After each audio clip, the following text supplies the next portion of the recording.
Empezamos una entrevista felicitando a Gamaliel Pérez, médico veterinario zootecnista, quien pues está también de manteles largos. Gamaliel, buenos días. Muy buenos días, muchas gracias por la invitación y aquí estamos. No, pues es que siempre es un gusto tenerte por acá porque nos has aportado conocimientos muy interesantes y una forma diferente de ver las cosas en relación a tener una mascota.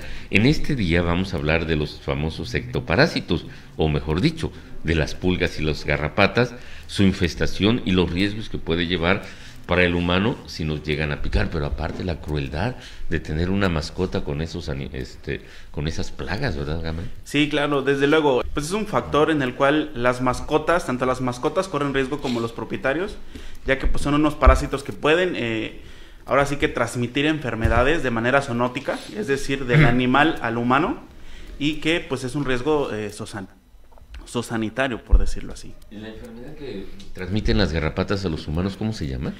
Pues hay diferentes. Las principales bacterianas son Rickettsia y Ehrlichia, las cuales son unas bacterias que internamente, por decirlo así, para hacerlo un poquito más sencillo, es el crear un tipo de hemorragias internas muy pequeñas, y que esto debe de llevar un tratamiento un poquito largo, que si no se da tratamiento puede llegar a ser mortal.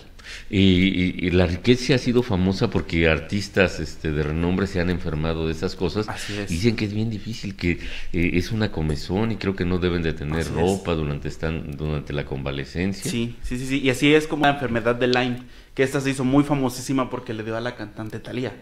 Entonces esta enfermedad se hizo más viral por ello, y fue por principalmente garrapatas. Y esa enfermedad del Lyme se escribe Lyme, ¿verdad? Así es. ¿Qué provoca en el hombre, en los seres humanos? Provoca erupciones tipo salpullido, enrojecimiento, petequias, que son moretones pequeños en el cuerpo, y también temperaturas arriba de 38 grados y pues obviamente las incomodidades que debe de tener un tipo salpullido.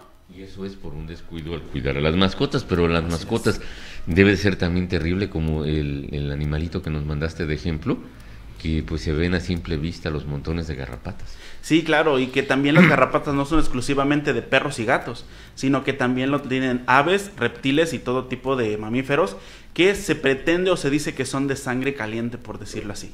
¿Normalmente las garrapatas se crían en el ganado y de allí pasan a los animales más pequeños? Normalmente no, puede ser transmitido desde cualquier tipo de vectores. Muchas veces hay clientes que nos dicen que su mascota no sale a la calle, pero en sí se llenó de pulga, garrapata o piojo. Entonces pueden ser las aves que llegan a nuestra casa, a los árboles a cantar, de ahí se cae el parásito y de ahí comienza la infestación de nuestras mascotas. Y cuando la garrapata está chiquita, se ve inofensiva, parecen arañitas. Así es, ¿no? Y son unas microcositas las que son cuando están naciendo, ni alcanzamos a verlas a simple vista, y que a pesar de ello, pues se da una infestación grandísima, porque hay unas que son tipo arañitas chiquitas, son los machos, y dijeron por ahí las que parecen frijoles grandototas cafeces son las hembras. Que parecen frijoles cuando ya absorbieron sangre. Exacto, eso es porque ya se está preparando para la reproducción y ya está cargándose de huevos. Pero, ¿qué provoca esto en los animales, además de la incomodidad del rascado? ¿Qué daños hace en el cuerpo de las mascotas? Crea los mismos problemas, como lo decíamos, Rickettsia, Ehrlichia, pero también principalmente crea problemas de anemia. Me han llegado varios pacientitos, de hecho ahorita estaba anotando ahí unas imágenes que compartimos. Son ese tipo de perritos que llegan así, llegan con una anemia súper severa. De hecho un paciente de ellos murió porque dimos las recomendaciones de que no hiciera mucho ejercicio, no hiciera mucho esfuerzo, y el propietario hizo todo lo contrario por ese tipo de anemia que llevaba y murió. Una garrapata llega a consumir de 2 a 3 mililitros de sangre en todo su ciclo de vida. Entonces imagínense la cantidad que ya absorbió la garrapata teniendo esa cantidad de parásitos. Entonces este es un problema grave. ¿Y cómo se maneja entonces la infestación de pulgas o garrapatas en la mascota? Primero se tiene que dar un diagnóstico para ver si ya padece de alguna infección transmitida por estos vectores, o también dar de manera preventiva. Podemos trabajarlos preventivamente, sabiendo que ahorita en temporada de lluvias es cuando se proliferan más este tipo de parásitos. ¿Ese diagnóstico es sacarle sangre? Así es mediante estudios de laboratorio, principalmente para evitar algún tipo de problema. Recordemos que, si no mal recuerdo, el año pasado o hace 2 años hubo una infestación de Rickettsia en el municipio de Tlaltizapán y hubo 5 decesos en una familia. Sí, y todo por no prevenir. Las pulgas y las garrapatas, ya nos dijiste que no son exclusivas de perros y gatos. No, también las pulgas pueden estar en los pájaros. Sí, claro, tienen todas las aves, tienen los reptiles. De hecho, me han llegado serpientes que llegan con garrapatas y que no hay un parásito exclusivo para serpientes o para aves, sino más bien, como lo había comentado, pueden compartirlo desde las vacas, los caballos, los perros, que sí cada una tiene un tipo de especie, pero que pueden ser alimentadas por cualquiera de estas especies. Es que si en su oficina hay de esas viboritas, también chéquele si no tiene alguna pulga o garrapata. ¿Hay desparasitantes para el control de estos parásitos? Sí, claro, tenemos desde tabletas, comprimidos, inyecciones, que debemos de saber utilizarlos con responsabilidad y bajo la supervisión de un médico veterinario. ¿Por qué? Porque muchas veces utilizamos dosis o medicamentos que no son aptos para especies. Por ejemplo, hay un producto muy conocido que... ¿Cómo se llama? Se llama ivermectina este producto.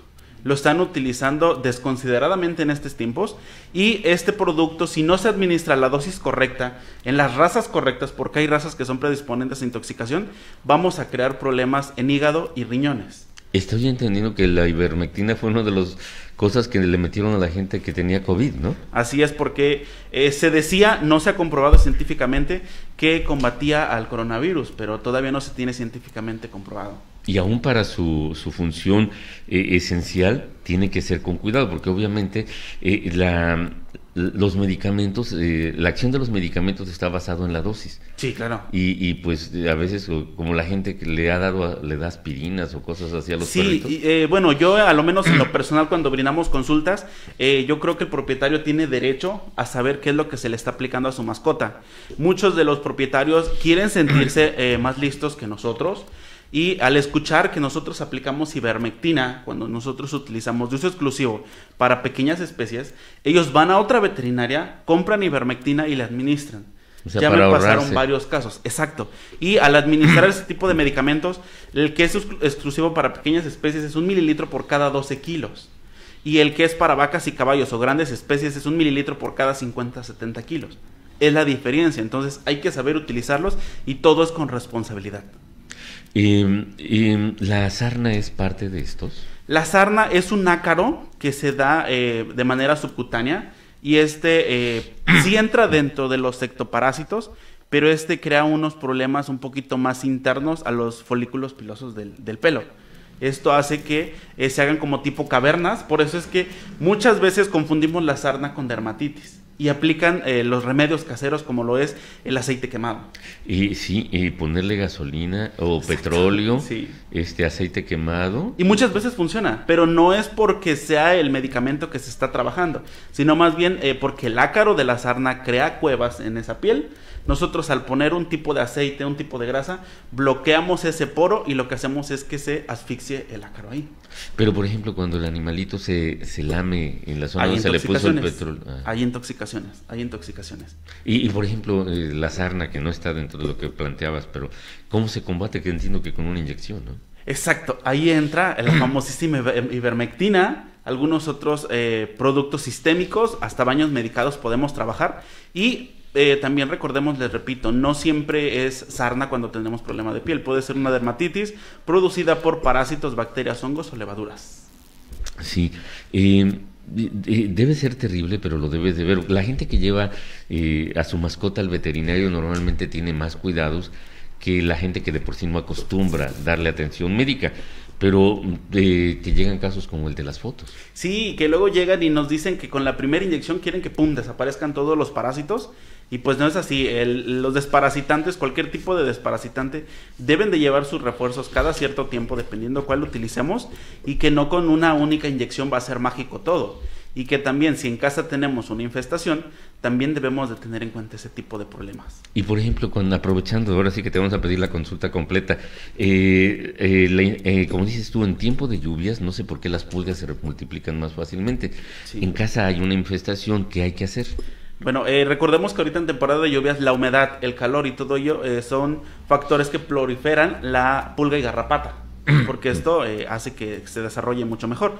Lo que hay que hacer es fumigar, asesorarnos qué tipo de producto podemos administrar en nuestra casa, teniendo cuidado de que no vayamos a intoxicar tanto a las mascotas como a la familia. No sirve los productos comerciales, el Ray y todo eso. Sí, pero en el caso de que tengamos un espacio un poquito amplio, va a ser trabajoso porque nos vamos a llevar muchísimo producto.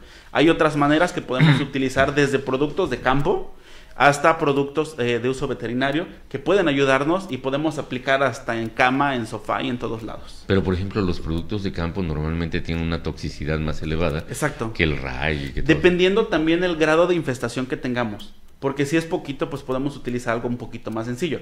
Pero créame que hay veces que en las paredes estamos ya viendo las garrapatas que se están cayendo, entonces ya hay que utilizar un producto un poquito más fuerte. Sí, y ahora con las leyes que tú has de tener muy presente de protección a las mascotas, sí.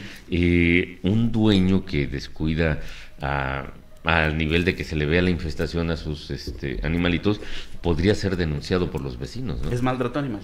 Maltrato. Ya se considera maltrato animal, porque debemos de tener en cuenta que también ahí la ley nos dice que deben de tener las 5 libertades: libre de hambre, libre de sed, libre de sufrimiento, libre de dolor y darle atención veterinaria.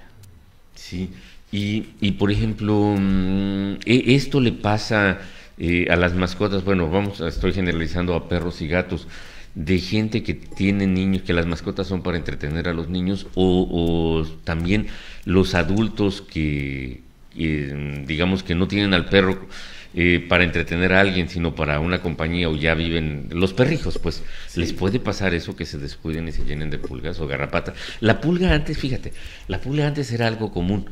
Sí. Ya casi no lo es, ¿verdad? Entiendo que bajó mucho. Sí, ahora ya es muchísimo la garrapata.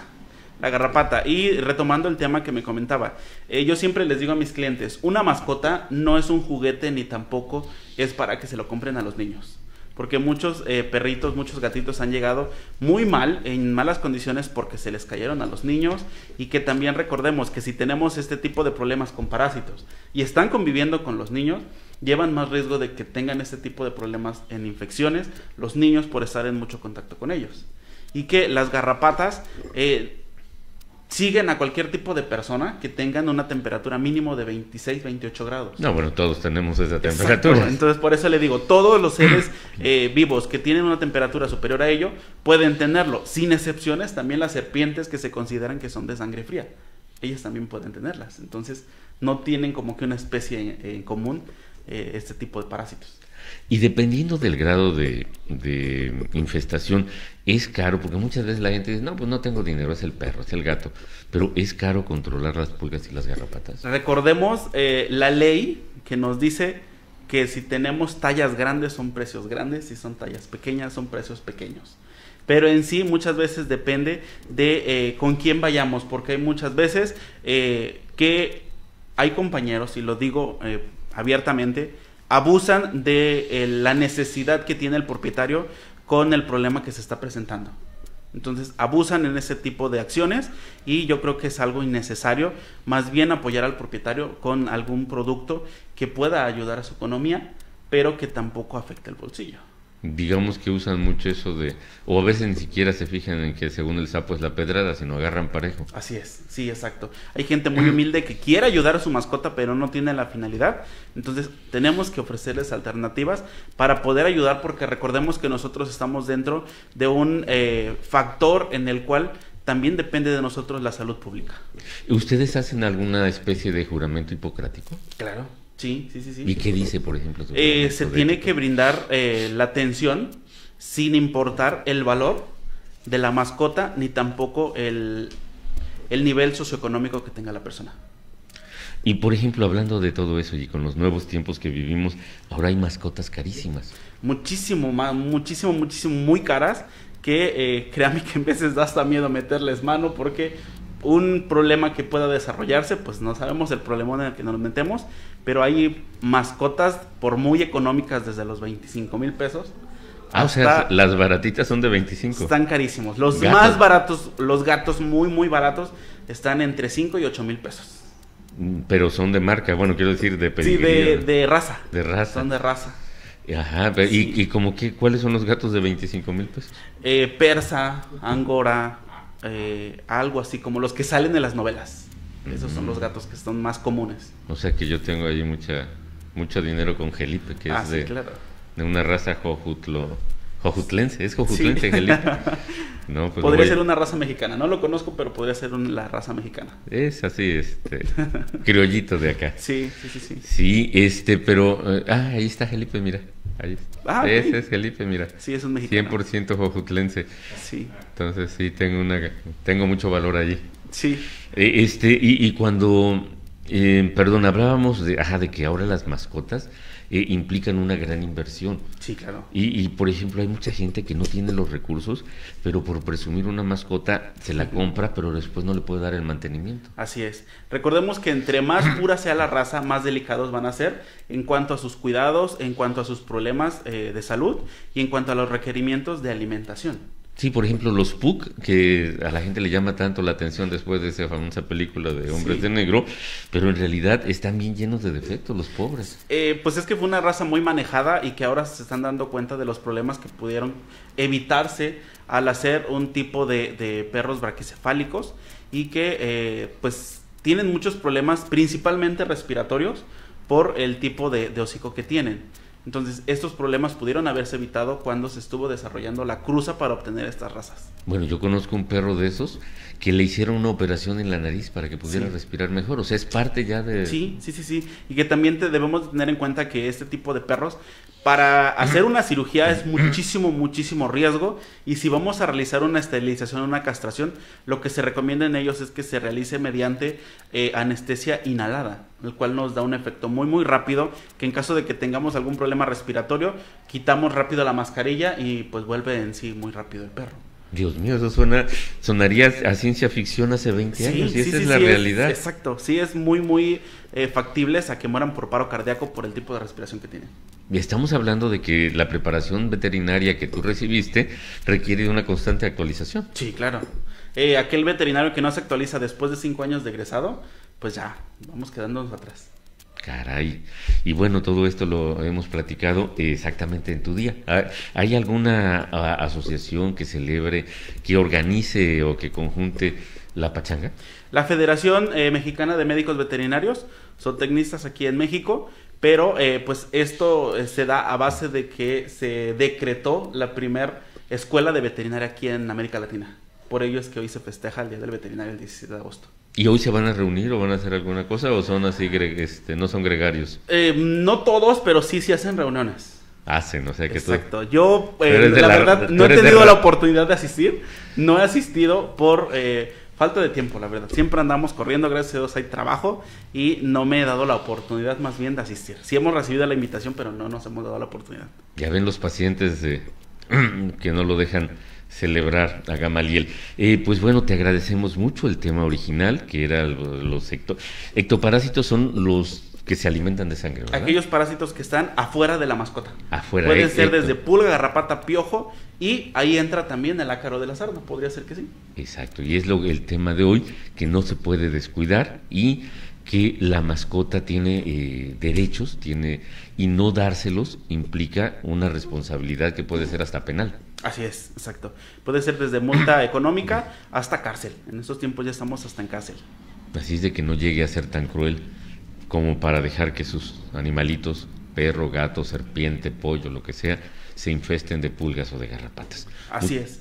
Muchísimas gracias por el consejo. No sé si haya algo más. No, nada más si quieren tener más información sobre la ley, que ingresen a la Ley de Fauna del Estado de Morelos y ahí van a encontrar todo este tipo de ley que le da protección a los animales, así como las necesidades y requerimientos que pueden tener. En tu caso, ¿dónde se encuentra tu consultorio? Estamos en Tlaquiltenango, Morelos. ¿Y por qué rumbos? Es calle Insurgentes, Colonia Gabriel Tepepa, Tlaquiltenango, Morelos. ¿Cómo se llega?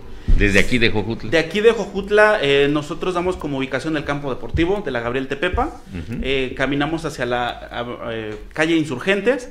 Estamos a 250 metros del balneario La Isla. Esa es la ubicación que tenemos más cerquita. Fácil. Y estaba viendo de que hay un servicio Bueno, ya lo conocía, ya se ha utilizado el crematorio para mascotas. Estamos por inaugurar o aperturar el crematorio de mascotas, ya que aquí en la zona sur no se contaba con ello.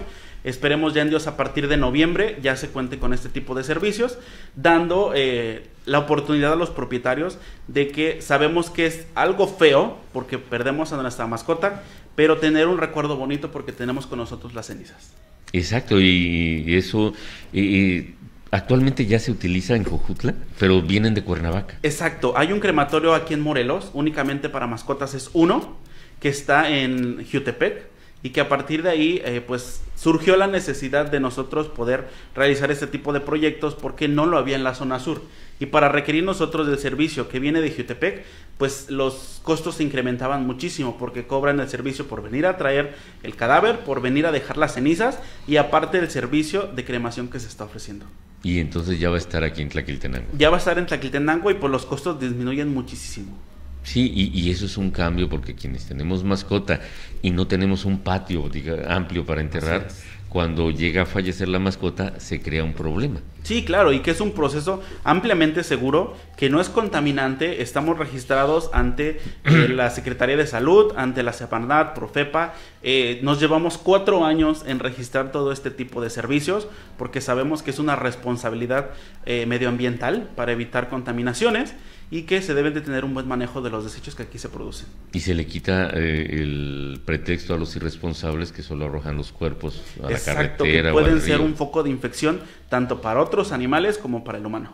Pues sí, yo creo que hasta si logras organizarte con los ayuntamientos, todos los que quedan allí atropellados en la carretera dejarían de ser un foco de infección. Un foco de infección, así es. Pues Gamaliel, qué bueno que los planes se empiezan a concretar, qué bueno que eres un veterinario zootecnista consciente y qué bueno que dentro de tu visión incluya aconsejar como nos estás aconsejando. No, sí, claro, y cuando se requiera, pues aquí estaremos. Muchísimas gracias. Quedamos a la orden.